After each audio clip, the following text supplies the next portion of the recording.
Hey Miles here at Tactical Hyve. It's Monday, so it's another dry fire episode in our series of how to shoot a pistol. And today we're finally moving into shooting multiple shots. So throughout the series, we focused on just taking one accurate shot. And that primarily deals with your vision, making sure your sights or your red dot are on target and they're not disrupted, and pulling the trigger correctly so that you don't disrupt the sights at the last minute. Notice that in the previous weeks, we didn't focus so much on grip. All I mentioned was just having a firm, steady grip. We didn't really talk much about any type of techniques or principles behind the grip, because when it comes to single shots, it's not really needed. Really, it's more about trigger control and your vision. Once again, not disrupting the sights is the name of the game when it comes to accuracy. That is also important when it comes to shooting multiple shots, but now we need to add one thing, and that is understanding and being able to implement the proper grip. Now, there's a lot of things when it comes to grip, so we're not going to dive into all of the details there. We're just going to be focusing on a few different specifics that are going to help you. So if you are interested in that, this is the video for you.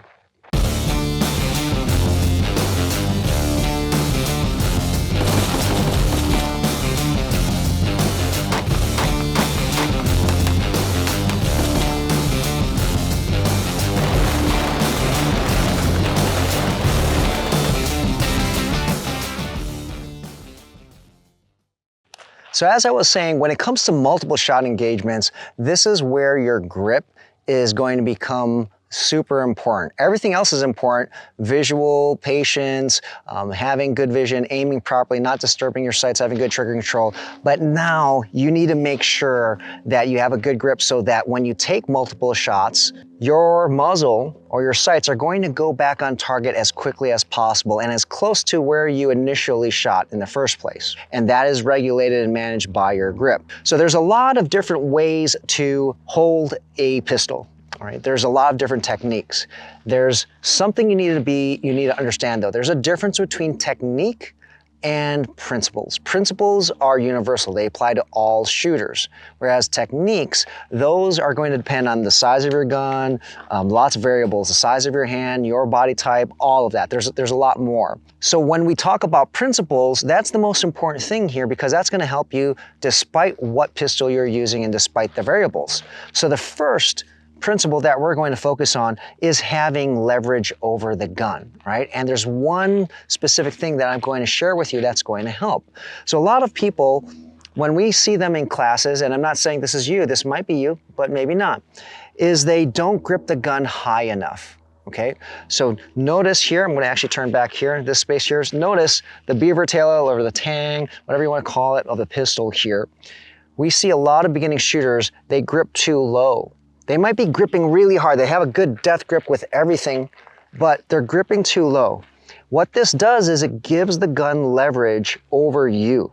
Okay, and I'll show you when we do live fire on Thursday exactly what happens, but visualize this here. If I take a shot, if there's no backstop here, or nothing stopping this from moving far, it is going to rise up. The muzzle is going to rise up really high, and I have less control over the muzzle. What this does is it means that it's going to take a longer time for the muzzle to come down.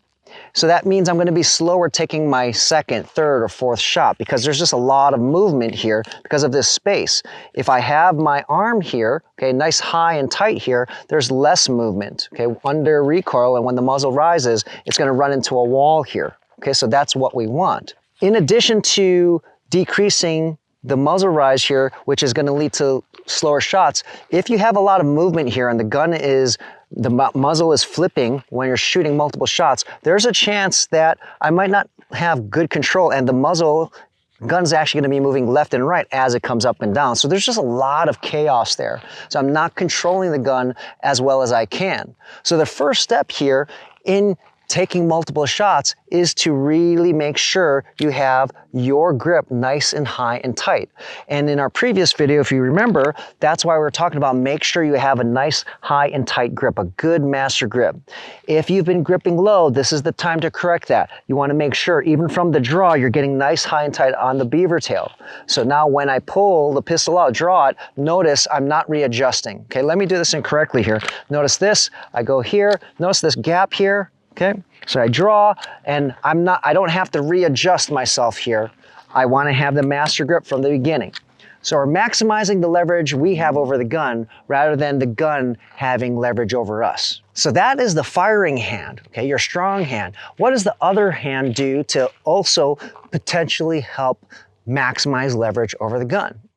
Now this is where it dives into a little bit more technique, so I'm not going to discuss exact hand placement because it's technique, but the principle is we need to get high. We want to try and get high as possible and torque this gun down because we want to decrease the leverage. We don't want the gun to be flipping up very high. So in this position here, when we're talking about the sport, and again, I'm not going to dive into technique because there's lots of different techniques.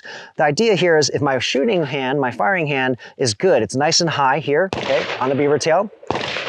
This being over here is not as optimal as being higher up. Now again, there's lots of variations. It could be like this. You could actually hold a trigger card, or there's lots, okay? But the idea is I want to be nice and high because I'm creating a solid vise around this gun, which is gonna lead into another principle that we'll talk about later on. But you need to be nice and high, just like this. All right? Then the support hand, instead of T-cupping or being low, you want to get higher up. Okay? So what I would like you to do for the dry fire session is extremely simple. You are going to establish a grip. You can do it. You don't even have to do it from the draw. Once you have your firing hand here, is just to ensure that it is always high and tight against the beaver tail or the tang. You want to make sure it's high and tight. Then the next thing is when your hands meet, you want to start getting high on the pistol. Notice what I do with my firing hand thumb. I'm keeping my thumb nice and high. That way, I have space for my gun to come up high, okay, on the pistol. If my thumb is down, you might be lower than this because you're thinking that, you don't want to crush your thumb. So instead of doing this, because this is not going to give you maximum leverage, put this up, then come over the top, all right? That is going to be a way that you can maximize the leverage over the gun using your firing hand and your support hand. What you want to do for dry fire is all the reps we're doing, you can now combine this with different skill sets. So you're going to be working your draw, but as I do this, I'm ensuring that I have a high, nice, tight grip with both my firing hand and support hand. And this is all you're going to do. You don't need to add anything drastically new. You're going to do your own dry fire exercises. You can do any dry fire exercise that we covered previously in this series. And all you're going to do now is just change your focus. You're going to hyper focus on making sure you have good leverage over the gun and not the opposite. You don't want the gun to have leverage over you. So try that out. Add that into your dry fire practice as the mental focus. If you haven't been doing that, change your technique, get it up there on the grip, and then do that for about 15 minutes, 3 times a week, and that's going to set you up for success on Thursday. So I hope you guys like that. We're now starting to move into the realm of taking multiple shot engagements, and the first thing you need to do is maximize leverage over the gun. So give that a try, and if you like the video, please like, comment, subscribe. See you guys on Thursday.